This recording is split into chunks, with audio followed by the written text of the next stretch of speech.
It'll be a raucous time. Raucous, indeed. It will be.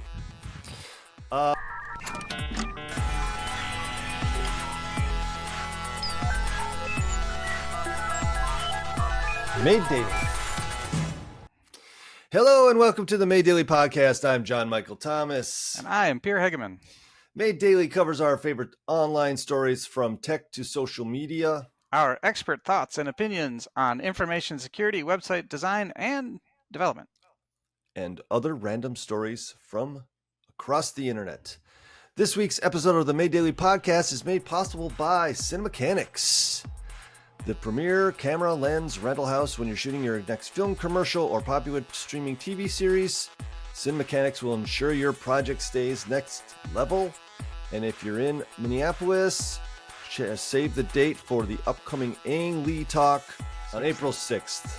I'm pretty sure if you go to that, you have to both crouch and hide.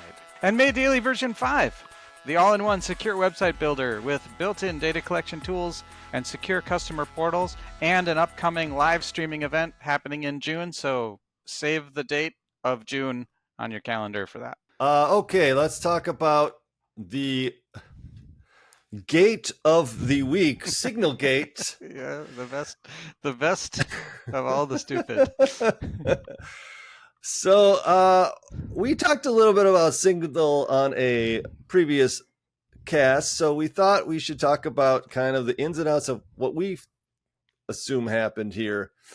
So I'm sure everybody's heard this story that government officials were using Signal to communicate about sensitive information. There's a debate whether it was classified information or not classified information. No, but boy, how about the egg? There's some people lying about whether or not it was classified. It's classified. Okay. Yeah. How about the egg on your face though when you're like, oops, Jeffrey Goldberg's not supposed to be in this chat with everybody else. What a it's happened. I guess that's the thing is like, hey, we've all done it. We've all texted the wrong guy and said the crappy thing behind the person's back. Sure.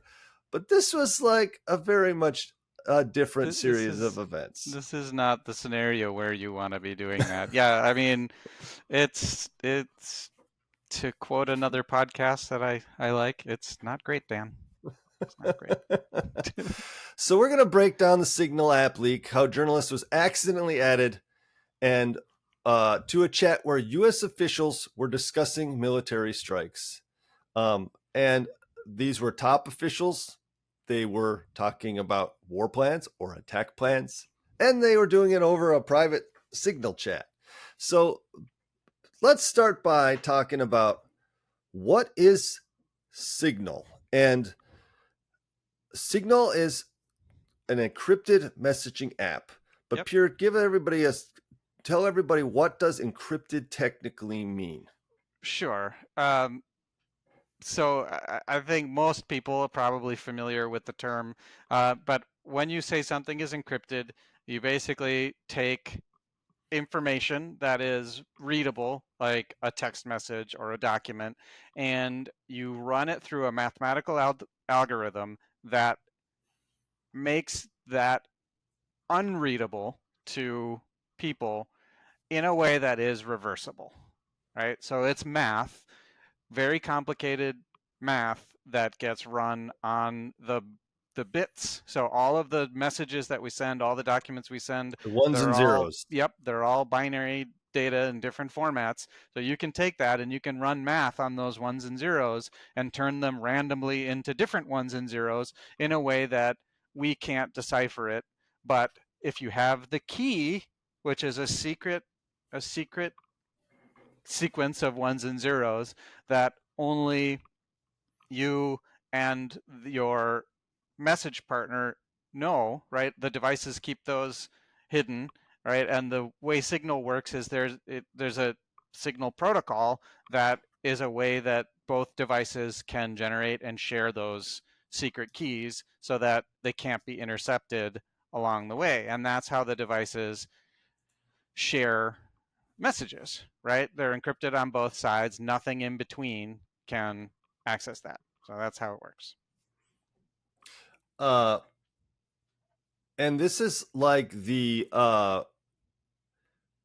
World War II Enigma machine, right? The Yeah. cipher that was, which is kind of funny in the same context. Is here they're trying to use a digital cipher to keep their stuff encrypted, and it was invented, to It- keep messages and that's actually a secret. really good analogy, because the Enigma machine was a hardware device. Those messages were end to end encrypted, right? You would feed the message into the Enigma machine, it would run its algorithm on it, and then you would send it across the wire, and only a different Enigma machine would be able to decrypt it. Now, of course, that wasn't true, because the Allies had been able to crack that, as everybody knows, and now our phones could crack Enigma in about 2 seconds, which is kind of funny. But But can yeah. people crack encrypted messaging? um, there are no known exploits of the Signal protocol right now. The encryption is solid. It's it is end to end encrypted, and the app is open source, so you can, if you have the technical ability, you can actually view the source code for the app and say, yes, this is doing what it says it does. All right, so Signal being end-to-end encrypted, it basically means that no one but your device and your conversational partner's device can read the message you send, which means if you're sharing information with a trusted party, if I'm sharing information with you, Pierre, I should have the confidence that no one else is seeing or hearing your conversation, if indeed you are who you say you are, and I validated that. If I'm talking to a fictitious peer Yep. or a spoof peer, I could be, you know, Yeah. talking to So you talking to have the to wrong person. Right, you have to validate the phone number, because Signal is all based on mobile devices, right? So it goes by your phone number.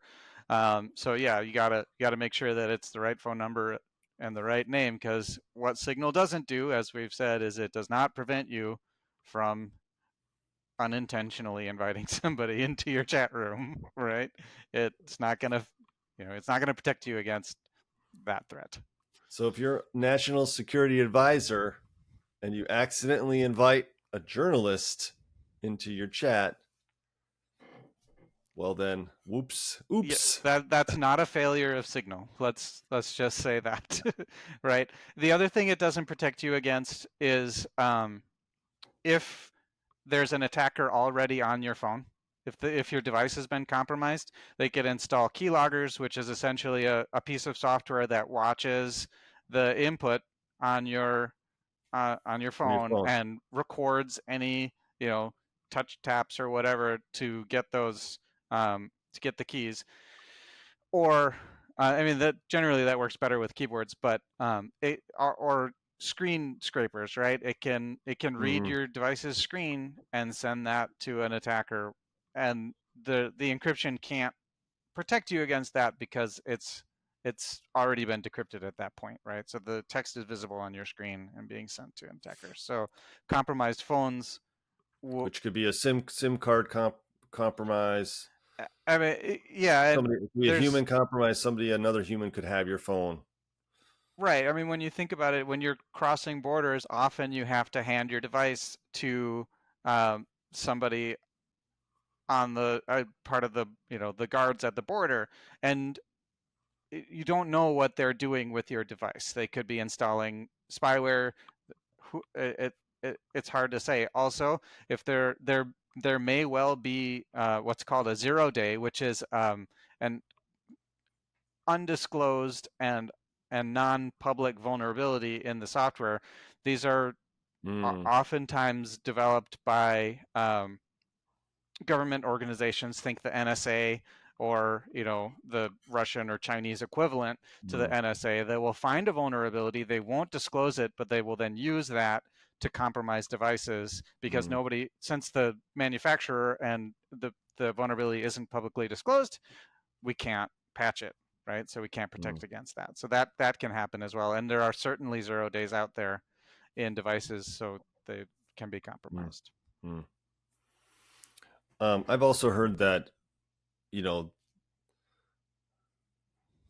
I mean, I've heard this. I don't know if I can verify this, but I heard this from some other hacker that said even if your phone's off, if the government wants to get access to your phone, they can get access to your phone, and it's because it's not I technically off. y- But well, I don't. yeah. I mean, if it's like if it's just been it's asleep, right, and Yeah, the screen is off, then yeah, the phone isn't off. If you've gone and done the key touch dance and slide right to turn the yeah. thing off, then you're probably fine. It's off. So another question is, if you're logged onto a wireless network using Signal that isn't secure, are you still are you still messages encrypted? Are you still having a safe conversation? Yeah, so in that scenario, actually, Signal is protecting your communication because it's end-to-end encrypted. The messages get encrypted on your device, so by the time they hit the wireless network, that may or may not be secure. Um, it's already encrypted, so you're pretty safe even if you're on a public Wi-Fi. But again, watch out for public Wi-Fi's because you don't know who else is on there who may be trying to attack your device directly, right? For most, unless you're, national security advisor or someone in the top levels of the government, the chances that somebody's specifically trying to attack your device are pretty slim. Right. But, So let's talk about like my theory about how this guy got added, which is all of these apps have the ability to import contacts, mm-hmm. right? So when you set the app up, you say, "Do you want access to your contacts?" And it seems like a normal thing to say, "Sure, yeah, of course I do. I want to be able to. It's convenient. I can find the people by username or by phone number." But what that also can allow is you might have two people with a little icon with the same initials, and you mistakenly pick the wrong Jeffrey or JG or Yeah. whatever. And he ends Yeah. up in your chat. Right. When you think about it, 370 million people, we obviously don't have everybody in the country in our contacts, but with only 26 letters in the English alphabet, the chances of Right. overlapping initials are extremely high. It's inevitable, right? Um, so, yeah, I agree. That's probably the most likely answer is he just was meant to add somebody else, or the touch screens can be very sensitive. He may have just fat fingered it, right? He was clicking people and oops, the He wrong. totally fat fingered it. That's exactly what happened. Yeah. If you wanted to turn off or limit contacts, which you can now do with apps, like you don't have to give them access to all of your photos, you can manage the limited amounts. You can do the same thing with your contacts by going into your privacy and security controls on your iPhone or Android, and then you can adjust what contacts you want available in that Signal app. And I would say actually that kind of makes a lot of sense, unless you're a person that's, I don't know that Signal's widely used by everybody. I mean, most people still do iMessaging, um, Well, but we talked about that you know, before too. iMessage is secure if everybody's on an iPhone, but if some of your friends are on iPhone and some are on Android, then the cross-device messages go as SMS texts, which, as we talked about when we were talking about the Chinese, the Salt Typhoon, um, those yeah, are probably exposed. So Signal is good for cross-device, you know, private conversations. it's good for privacy. It's good for private conversations, but it's not meant for classified discussions. No, yeah, right. And I think we've all probably seen the DoD letter too saying don't use Yeah, Signal for, and there's a few reasons for that. One is, it's so Signal is approved for government use for non-classified communication, which this certainly was not, right? But there are laws, or we have laws around these kinds of conversations. They have to be recorded, they have to be archived, and Signal actually doesn't allow that. Signal, actually allows you to bypass that by yeah. deleting the messages permanently, which violates the U.S. law. So one of the main reasons why they should not have been using this is because it's illegal, right? But even if it's not, even if it was legal, it's like, why would you use a popular privacy app Or a to consumer talk about grade. anything? Yeah, Yeah. any of this stuff when you are the top, 12 government officials. It seems sort of like, everybody understands that there's a boardroom and you go have conversations in your boardroom, I or mean, you go yeah. in, a secure location to have secure conversations. This just seems very sloppy, and it's a goofy thing because I think I read 74% of Americans see this as a problem. Well, yeah. I Yeah. mean, it's like this is like as dumb as like posting the salaries of everybody in your company on a publicly accessible like server, Or and like, oops. posting the passwords of all of your customers on a publicly Right, accessible database, right. which we've seen happen multiple times this year already. So before let's where we are talking about the privacy side, um, we've talked about what Signal is. How is Signal different from WhatsApp?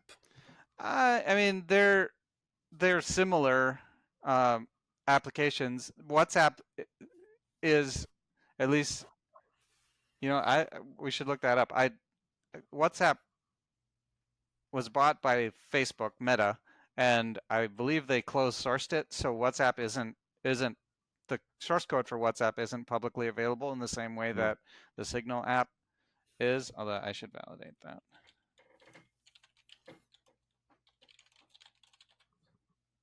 Yeah, WhatsApp is not open source. So as I suspected, so that's one thing is WhatsApp can claim end-to-end encryption, but we have no way of There's no way of validating that. validating it because it's And not open source. right, and we have no way of knowing whether Meta has put in a backdoor so that they can access encrypted um, communication. Chances are, given the political pressure that they're under right now, they probably have put in some kind of thing. I don't know though, but I Hmm. I do know that in the UK specifically, there are laws either pending or coming up for vote that are where they're really trying to force platform providers to put in backdoors, which is a terrible idea, right? Because Mhm. if the government has a backdoor, then anybody who can exploit that has that. So then we don't have private communication anymore, right? Yeah, So secure encryption is good for everybody, even if it does make it harder for certain types of law enforcement. yeah. The other thing that I think was interesting about this story is it was Der Spiegel, the German newspaper, who found some of these same government officials' LinkedIn passwords and Mm. emails online. Which again, we've talked about this that everybody's had their data taken, but it's just one of those things that just sounds like if you're going to be put into one of the top positions in the government, it just seems like the government should have had the forewithal to have done some due diligence and found that out. So that's not also being found out by It's journalists. it's universally sloppy, right? I mean, this level of lax security would never be tolerated in any of the large enterprises that I've been involved with, right? I mean, people would have been fired over this. Absolutely, there's no doubt. There's been a lot of conversation around Signal and a lot of sort of talk about this Pentagon report saying that there's a vulnerability in Signal. And I want to clarify that there actually isn't. The Signal encryption is Protocol. secure. The Signal protocol is fine. What the Pentagon was talking about is actually a feature of Signal because it's not meant to be a a government or military communication device. It's meant to be a consumer communication device. It allows you to link other devices to your Signal app, right? So imagine you download the desktop app, you scan a QR code, and now on your desktop computer, you can read the Signal messages that come to your phone. Well, attackers can use phishing combined with sending those signal QR codes to persons of interest to then link unauthorized devices with Signal apps, and thereby allowing them to bypass the encryption and read the private messages. So that's what the Pentagon is talking about, is attackers are abusing this feature of Signal to gain access to private conversations. So if you're using Signal, I mean, certainly check your linked devices to make sure that there's nothing in there that you don't expect. But unless, again, unless you're at a high level of government, the chances that the Russians are sending you QR codes to read your Signal messages are small. It's not very likely. I mean, Otherwise, that's also an interesting point too when we deal with like even just confidential information for businesses and clients. You got to be mindful of your device yes. and your laptop and who's sitting behind you in the coffee shop when you're looking at something, or you walk away from your desk. Like, in those situations, you have to just be mindful of what it is, and this is on a whole nother level of And information I mean, about and there are, acts of war. as we were talking, we've got I don't, this one may come out before that one, but we're talking about another um, breach where where a guy was phished, right, and released a bunch of information. And one of the things that I was thinking about that is that was an automated attack, right? So there are also kind of broadcast attacks out there where the the the attackers don't really care who falls for it. They're not targeting anybody specific. They're just trying to absorb as much information as they can, because with the cloud and with information processing so cheap, the more you have, the more you can process all of this data, and some of it might be useful, some of it might not. So even if you're not the Secretary of Defense, like you said, keep track of your device and check what has access to your contacts. Are if you expect a conversation to be private, just periodically, not all the time, but just check. It's Yeah. I would say, like going to the dentist, every 6 months, maybe check your security settings to make sure something isn't in there that you're not expecting. Yeah. And good dental hygiene. Go through and like, oh, I haven't talked to this. I don't need to save this text chain from, the guy who came to fix my furnace. Or delete that stuff. yeah, and that's actually really, that's a really good analogy too. The it's hygiene. Oh hey, I'm not playing this game anymore on my phone, which has granted itself access to my contacts and my location and my browsing history. I'm just going to delete it, right? Right. Or if you, thankfully, the apps or the operating systems on the phone are starting to give us more granular controls. So you can say, no, I don't want you to have access to my location. I don't want you to have access to my contacts, and you can just turn that off, which is great. And I Yeah, hope we it's can great. get more of that. Yeah. Yeah. I turn off background refresh on all my apps. I don't want them Well, it kills connecting your to the battery. internet and It's burning my scary. battery down. Yeah, And it's terrible. yeah. Okay, let's go talk about this way back element. The Talkomatic. I gotta put the picture of it up It here. was Talkomatic, right? It was. Talkomatic. Yeah, Talkomatic. It's That was apropos typo. to our Signal conversation. The very The, first chat. the There we go. Talkomatic, the very first chat system used by the U.S. government in 1971, There we go. developed by Murray Turoff, a PhD grad of Berkeley, and it was first used during President Nixon's wage price freeze under Project Delphi. There we go. And of course, everybody's heard of AOL Instant Messenger, or if you're Well, not actually, old, maybe you haven't heard of it. AIM was AIM was a thing for a long time. You know, my first experience with online chat was actually CompuServe, where Oh yeah. my dad had a subscription, and so I would log in and play like I think the game was called Castle Quest. It was like a text adventure game, super fun. But CompuServe also had like they called it email at the time, but it was like a bulletin board chat thing, which is pretty fun. Mm. Good times. My first chat experience was this game called Online Traveler, and it had like, you know, some floating avatar that you could kind of move through a 3D space and walk up to other floating avatars, and then the audio would appear. It exactly was on a Windows machine.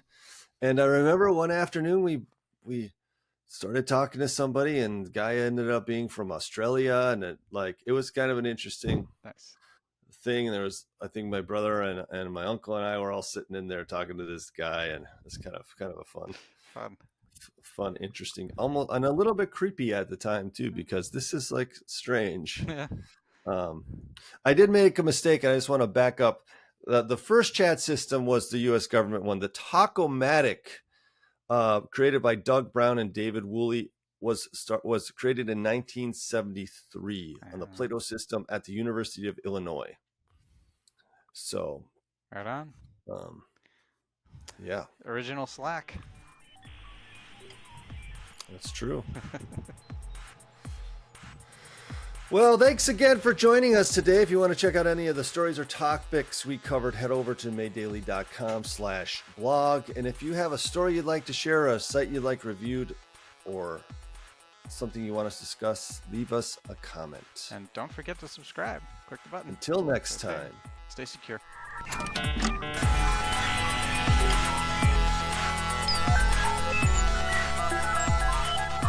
Made Daily.